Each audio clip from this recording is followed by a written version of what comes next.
So we have some cube trivia questions. Sure. And if you get this one right, you're going to win a pack of Concertar gear for yourself and for the person that you are championing today. All right, here we go. The question is, what is the only card from Fallen Empires that is in the cube? It's not Incation Money Changer, is it? Is your final answer Incation Money Changer? I really like Incation Money Changer as the answer to this. You're probably not getting a pack. Final answer, Incation Money Changer. The answer is Hymn to Turok is the only Fallen Empires card. It was in the draft today. Yeah, I actually passed it. Yeah, you did. Yeah. So I'm gonna ask you a trivia question, and if you get it right, you win a pack of Concertar gear for yourself and a pack of Concertar gear for the person you're playing for. Okay. There are 3 green creatures in the cube with Defender. They all share a creature type. Okay. What is that creature type? Wall. It is not. It's plant. Plant. Because Sylvan Caryatid is not a wall, yes. it's a plant. Yes. Your cube question is, name 2 of the 4 blue artifacts in cube. Phyrexian Metamorph would be 1. And... oh, Shardless Agent. There you go. You won a pack of Concertar gear for yourself and a pack for the person you've championed. And what were the other 2? The other 2 are Baleful Strix and Inkwell Leviathan. All right, let's do this. Win a pack. If I want to play my Figure of Destiny and make it a flying avatar with first strike all in the same turn, how much mana will I need? 1 + 1 + 3, 5.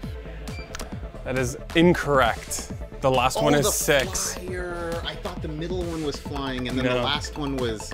The avatar is the final level. The question, Mike, this year is, what is the only Conspiracy original legendary creature in the cube? Oh, that's Magister of Worth? Unfortunately, is not Magister of Worth. It is Grenzo, the Dungeon Warden. Oh man. So you've let your championed player down. Sorry, I couldn't remember. My bad, my bad. But you're still in the running to win that sealed set of M12 for them. Betcha. And isn't that what the most important thing is? Of course. And you're gonna do it for them. You're gonna win the set for them, right? Count on it. You heard it here first, folks. Mike Ray, Holiday Cube Champion 2014. Eh?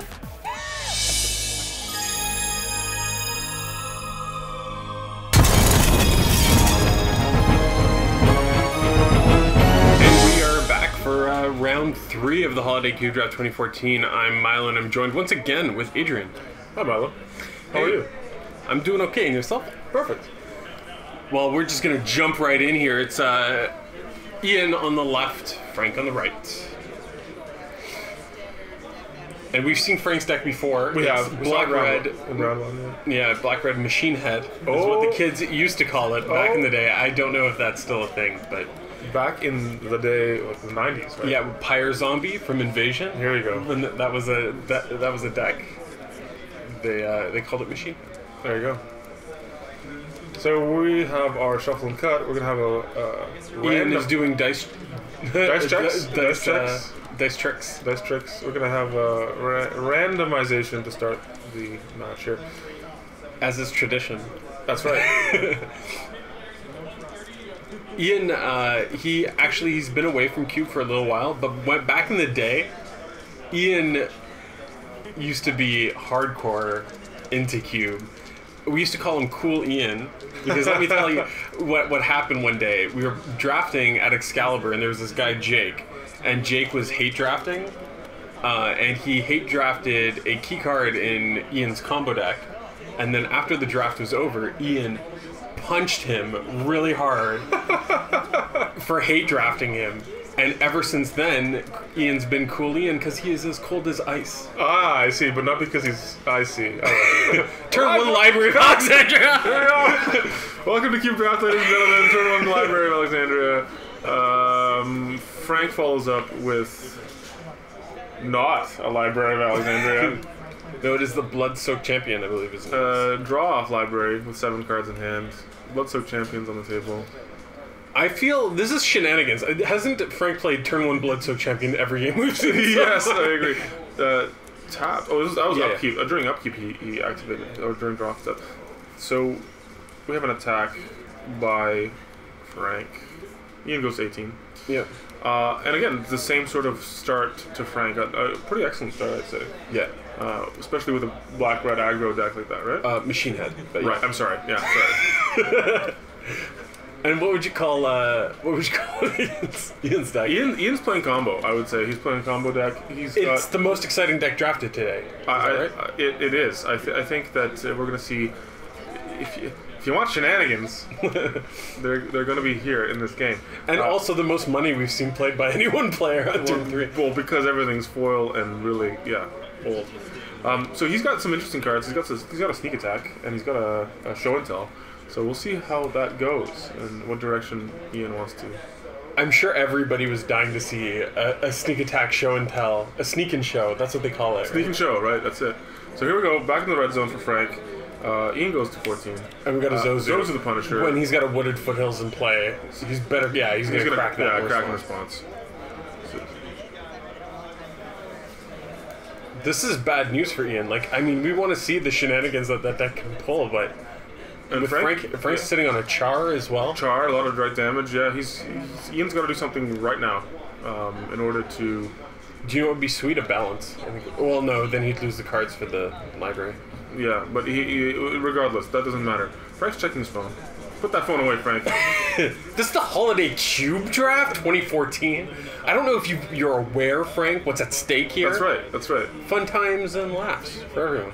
Serious fun times. Serious fun times and laughs. All right. Hearty chuckles more so than laughter. All right. Oh, I see Necromancy as well. So Ian still has 7 cards, I believe, in his hand, right? He can draw. Some decisions. Swamp comes down. And drop library with 7 cards in hand. Necromancy. Targeting. Magister of Worth. Magister of Worth. Oh, jeez. Which we had discarded previously off of the library, right? Yes. So I've never actually had a chance to play with Magister of Worth. Basically, it's Desolation Giant, but it's a 4/4 flyer, and it costs less mana. There you go, and wipes Frank's board. That was exactly what Ian needed, right, at that moment in time. Or I guess it costs the same mana as Desolation Giant did. So here's the chart. He gets rid of the... that was like the best, way better than a balance. Yeah, Goblin Guide. Frank's still on the aggressive. And he draws off, really good. Draws a plateau. Really good. And now Ian has every color mana. Well, he's playing 4 colors. 5. 5 colors. Right, black, red, white, blue, green. Yep. Shriekmaw. Shriekmaw comes down. Kills the Goblin Guide. Oh, we got a pack rat. Pack right off the top. Here's a Sulfur Elemental. Swinging into Shriekmaw. He can. I'm not sure he will. Depending on his sort of assessment of how much... He's always at 11, so... If he can afford to take more damage. The Sulfur Elemental is going to go away, right? Yeah. Right? So he will take that damage. Okay. And here's the Pack Rat. I love Ian's deck. I don't know if I said that already. Yeah, you're in love with it, I know. It's so good. This is when he was drafting, he actually called me over, and he was like, hey, look what I drafted so far. It was 6 non-basic lands and a Treasure Cruise. I was like, okay. And here's Murderous Redcap, dealing with all of Frank's threats. Might as well draw a card off library. Might as well. There's a reason that card's banned in Legacy, right? And 3 damage to Frank. And Ian actually got me that library for the cube. He bought a library from a store. He's like, I always just wanted to play with library. Here it is. And yeah, it's hilarious. And I was like, okay, well, you'll probably get a chance to play with it if it's in my cube. And here it is. We made a deal. So he always takes library first pick. But who wouldn't? I would. Would you? You wouldn't take it over Sol Ring, obviously. Oh. But you're gonna have a lot more fun with library than I Sol Ring. love library. And it just pisses people off. What's this? It's a Hell Rider. Hell Rider. But he can't swing in because he could block with the red cap and then kill it. Absolutely. He could deal him 1 damage, but that 1 damage is not relevant right now. So we'll pass back to Ian. Ian will untap. He'll draw about a bajillion cards. Still has 7 cards. So he's got a Crucible in his hand too. He can draw now during his upkeep, or he'll wait for draw step. Oh, he's got the Strip Mine. And he's got the Crucible in hand. Oh my gosh. That's what we call combo. It's a soft lock, right? Yes. So here's the strip mine. Probably draw off library now. Seems good. Decides to strip mine the Black Leaf Cliffs. Not a bad play. Get rid of the multicolored source. Library.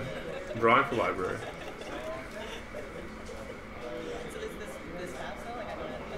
Can't really see what that was. But no, you don't really need to play the Crucible here. But you could. And he does. Okay. And he does. Then he passes the turn. Pass back, yeah. It's a Rabble Master. This is a great card for Frank. Really puts pressure on Ian, although Ian does have blockers. But he is triggering the Hell Rider with every attack. Absolutely. So here's Rabble Master. No cards in Frank's hand. Nope. Which bodes well for Ian. Ian knows exactly what he's got to worry about now. That's right. So here's an attack step with the Goblin. The Hell Rider trigger. Hell Rider trigger goes instead. And then he blocks. And he blocks. Just making sure all of Ian's lands are on camera because all of them are very exciting. And expensive. Strip mines, a mountain. Get rid of that, the ability to cast a burn spell, right? Right. And options for Ian, lots of them. He's got a Riftwing Cloudskate. He can bounce that Hell Rider now.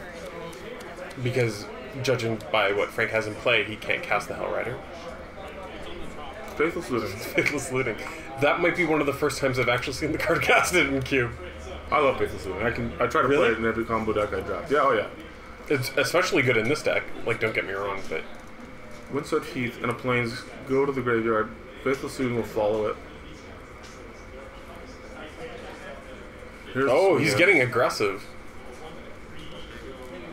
Yeah, Ian obviously feels that... Oh, he's got a Rout. Oh, he does have a Rout. He's gonna Rout. So... Oh, that's amazing. Trigger on the Murderous Redcap. Yeah. Yep. This, you know what, we saw in the second round, one of the craziest games of Magic. This is also, for me, really personally, a very good game really of Magic. Tight. And here's a Sulfur Elemental. Frank's playing off top deck a little bit here. That's the, sorry, is it called Sulfur? It's Hellkite. Never mind. Sorry, something else. Yeah. And a Rakdos Aggro. It's a Hellspark Elemental. Hellspark. Sorry, My apologies. My apologies. Hey, man. Don't worry about it. Hey, I don't know them all, okay? I don't know them all.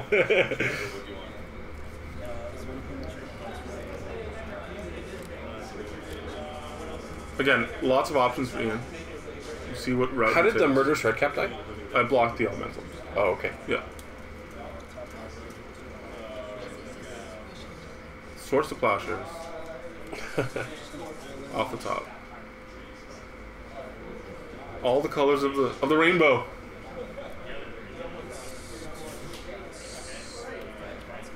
And a Riftwing going back. Did he play a land this turn? He did. Okay. There's Incinerate. But he's got the Swords of Plowshares for his own Riftwing Cloudskate. Interesting. To gain 2 life so that he doesn't die. He's at 2.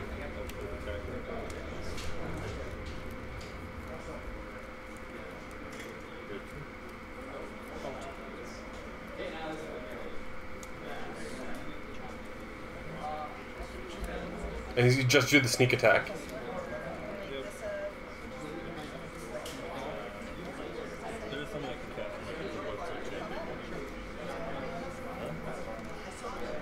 And Ian, like I said, is not familiar with the newer cards. Right. As you can see, all of the cards that he has in play were in circa 2005. So he's in a precarious position here, right? He needs to make a decision as to how he's going to deal with these threats. Yeah, I think that Ian actually sees the end of the game in his this turn. So he's at 1 life now. Gets the mountain.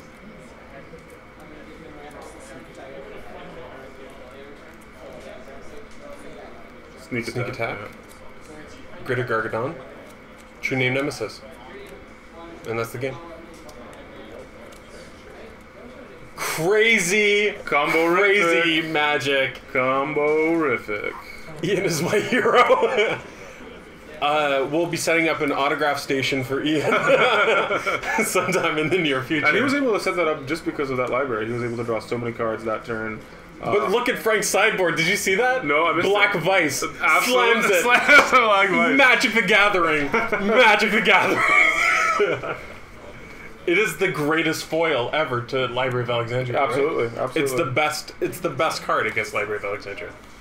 It's actually better than Stripline. Do you think that Ian was going to bring in Memory Lapse from his sideboard here? Oh man, I don't know. He's bringing in. It looks like 3, maybe 4 cards. Yeah, we're not really sure. This you have to pay attention to your sideboard. In Cube, it's more important than any other limited format. Your sideboard, it has so many answers to different threats. Look at Frank. Frank's looking at a possible Relic of Progenitus. Yeah, absolutely. Against the Necromancy. And against the Strip Mine combination, right? Yeah. Yeah, absolutely. Kosali Pride Mage might be an option for Ian. He is playing all these colors, right? So that could be... it's just like getting an early creature to drop and block. Yeah, interact with the absolutely. board. And he hasn't seen any artifacts on Frank's side, but we can only assume But he doesn't that, know about that Sulfuric Vortex. nor does he know about that Black Vice. Yeah. Right? So might be an interesting sort of speculative card that he might decide to put in. Who knows? We also see in Frank's deck a War Name Aspirant. That's another one of those cards from Khans of Tarkir that showed up and made red so much better in Cube. Not that it needed to be better than it already is. Yeah, Khans has definitely made an impact on Cube Draft. Oh my god, has it ever. Huge changes. I made a video actually when Khans just came out about my favorite cards from Khans for Cube. And I was like naming cards like Sarkon Dragon Speaker, Clever Imposter. I did mention War Named Aspirant. Don't remind me about Sarkon. I was playing Cube Draft the other day, and that came out on turn 2 against me after a Soul Ring hit the battlefield. Not fun, not fun. That's fun for my opponent, I'm sure. Yeah, I'm sure he or she had a great time with that. But what I was going to say is that in that video, I didn't mention the Swift Spear, Monastery Swift Spear, yes, which is an amazing Cube card. I didn't mention Treasure Cruise. I didn't mention Dig Through Time. All 3 of those cards might even be the best cards from Khans in Cube. Unreal. Like, Khans has just been nuts, especially for new Cube players who don't have those original fetch lands. Right. This was a clutch set. Absolutely, absolutely. And if you are just getting into Cube now, I mean, one player out of this whole thing or somebody watching these Cube Draft videos is going to walk away with a set of M12 that they could turn into a Cube.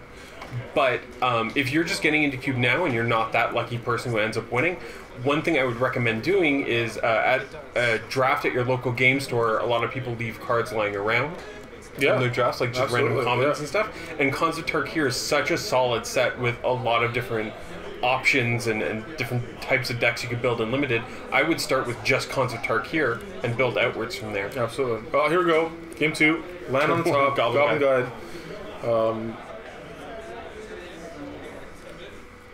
Again, providing card advantage a little bit for Ian if he's able to flip those cards, right? But 2 points damage, can't argue with that, right? And we've got a Library of Alexandria. Oh, once again, now this is going to be interesting because now he has to discard. He's got 8 cards in his hand. Yeah. Because of the Goblin Guide. So he could pitch. Not the worst thing in the world for Ian. Not the worst thing. Oh my! Frank fist pump. Fist pumping. Oh my god! Does Ian know? He doesn't know yet. Oh jeez! He draws into the True Name Nemesis, plays the Black Vice. Black Vice reads, during your opponent's upkeep, they take damage equal to the number of cards in their hand -4. So I think Ian had 9? Or 8? 9. He had 9 cards in hand, so he took 5 damage off the Black Vice on the first turn. Yeah, and he gets rid of the threat here. We're going to see Sulfuric Vortex. I feel like he didn't get rid of the threat. We are going to see Sulfuric Vortex. Jeez, so every turn, Ian's going to take, like, what, goodness. 6 damage? Something like that. 5 or 6 damage. Blue Delta. Not very good for Ian right now. That's it. That's Game's the game. over. That's what Black Vice does to Library of Alexandria. You have Library of Alexandria, you spent your first pick on that, I tabled this Vice, you're dead. That's how that goes. Jeez. And now I'm certain that Sulfuric Vortex. He's seen the Volus Vortex. The Quasali Pride Mage is coming in. 100% the Quasali Pride Mage is coming in. Maybe even the Manic Vandal from Ian's sideboard. Oh my lord. He's got to be able to deal with that kind What of a game. explosiveness. What a game.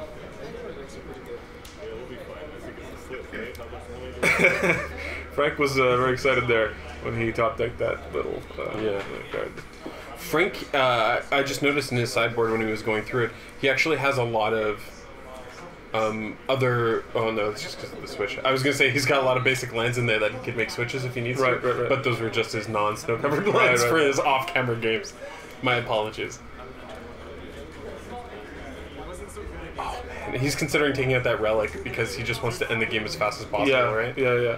But I like the idea of Relic. I think that there's a lot of lot of shenanigans that Ian can pull. And you can just shut it down. No, he's going to take it out. He's going to take it out in favor of perhaps something a little bit more aggressive. I don't mind Magma Jet. He's got an Exalted Angel. Spike Shot, maybe. I don't know. Whatever. Magma Jet? Maybe Magma Jet, yeah. Just put more direct pressure on Ian. And you can deal with a lot of his blockers are just kind of small darky dudes. That maybe you could just kill with a Magma Jet. Moves him out of the way. And it allows Frank to sculpt his hand a little bit more. Yeah. Try to find that black place as soon as possible. Yeah, absolutely. I think that's what he's gunning for. That's a good call. So we're going to go game 3. We're going to have a shuffle up here. Another one of the new cards in Cube came from the Commander sets that just came out. 2 cards that I saw that I had to include in Cube. I see one of them in Frank's sideboard was Malicious Affliction. Tell us about it. It's double black. It's an instant. It destroys target non-black creature, and it has Morbid. And if Morbid is triggered, then you put another copy of that spell in the stack. Ridiculous. So good. Yeah. He's not necessarily playing it because Ian doesn't have a lot of options. Right. But against another creature deck, it seems like it can really, do a lot of damage. Absolutely. Yeah, make a big make War way State for swing or whatever it is. Yeah, absolutely. So we're gonna see how it goes. Hopefully, both players do not need to mulligan. We saw that second game was fast, but man, it was exciting. I was excited to see there's a library of Black Vice and the Sulfur Vortex. Oh man, Goblin Guide. Frank couldn't have chosen a better set of cards to have drawn that game. Yeah, I agree. Here's the Vortex in his opening hand again. And the Goblin Guide, right? And the Goblin. No. Sorry, that's a Zozu. It's a Zozu. We have a Tormented Hero. Yeah. There's only 1 land though, I believe. 2.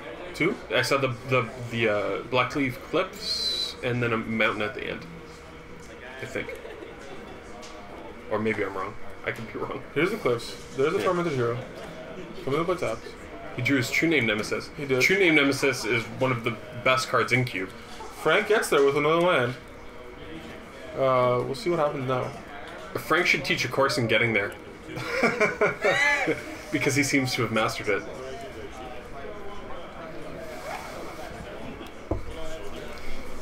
Ian will crack his fetch land, trying to smooth his mana out. He's got a lot of fetch lands. He's got a really great setup in terms of getting mana on the table. He picked it highly, and that could have very well screwed over a lot of other drafters. When you know there's 10 people in a draft, it's a large draft, right? Right. And so a lot of packs are going to be open. And if you change the way you prioritize cards so significantly and say, I'm just going to take all the fetches, all the shocks, all the duels. You screw over 9 players who want to play absolutely. 3 color or something. Absolutely, and that Manifesting is invaluable in his deck. Otherwise, he wouldn't be able to do what he makes use of it so well. With a Crucible, he's able to play those fetch lines again with the Strip Mine combo as well. And then he also has Treasure Cruise, which is so good with fetch lines. Here's the True Name Nemesis we were talking about earlier. Yeah. He can choose any player he wants. He's going to choose Frank. And that True Name Nemesis has protection from all Franks at the table. All Franks. All Franks. And all Frank's things. And then he is going to Searing Spear, not the True Name Nemesis, because... Straight to Ian's face. Straight to Ian's face. Unfortunately, Ian doesn't have protection from Franks. That's right. Just the True Name Nemesis. So, Frank did not draw his 3rd land. Yeah, you were totally right about that, Lance. Yeah, he's gonna Play Stormblood Berserker. pre-combat, right? Yeah, with no counter on No it. counter, The saddest Stormblood Berserker in the world. Against the true name wall. Do you think the true name can attack now? Probably not, right? If I'm Ian, I'm not going to risk it. Frank's deck can do... Oh, show and tell! Show and tell. So both players are going to set aside a card. They're going to reveal it at the same time. And it has to be a non-planeswalker permanent, right? Yes. Enchantment, artifact, Creature or land, right? I believe so. So we'll see. So it's a Hell Rider And a greater Gargadon. Now, Hell Rider is good here for Frank. Yeah. Real good. He can put a lot of damage on Ian in a very short amount of time. And he had to go for the throw for the Gargadon. Gargadon's going to go away. There's going to be an attack here. 1 damage to Ian off the Hell Rider trigger. Yeah, and then he needs 2 creatures to block the Stormblood Berserker. Which he cannot do, so he takes another damage. This has been amazing Magic the Gathering. I'm so impressed by these two.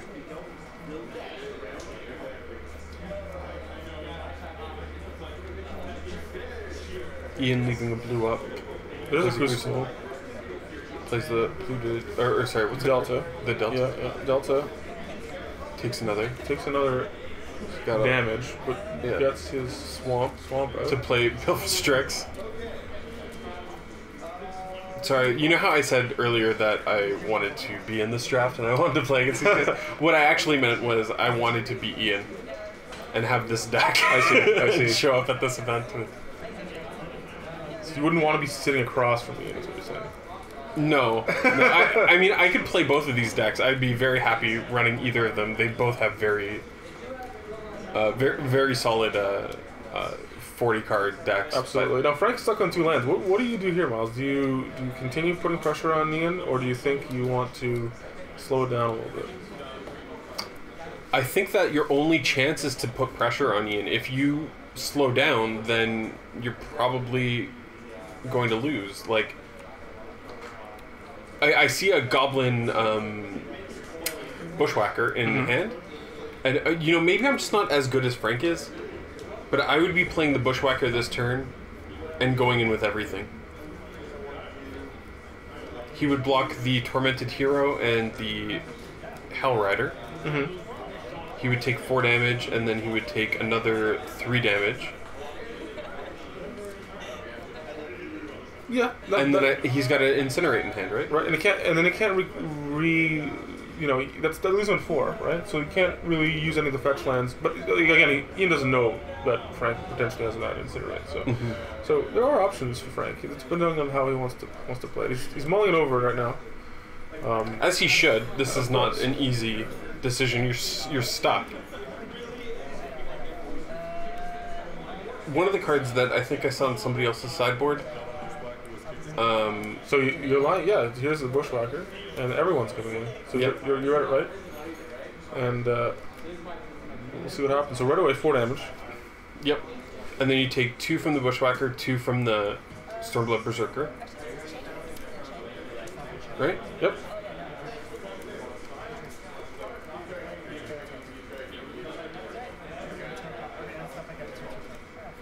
And then he's got a Zozu. And an Incinerate. So Ian really has to figure out what to do here. He's going to kill the major threat. And attack. I think it's a safe attack right now. Yeah, I think that there's no reason why he shouldn't. Right. Think that. Cross that, Incinerate, and that should be it. And that's the game. That's the game. Oh man, Frank undefeated so far. Let's see if he can keep it up. On 2 lands. On 2 lands, that was impressive. Both guys very impressive.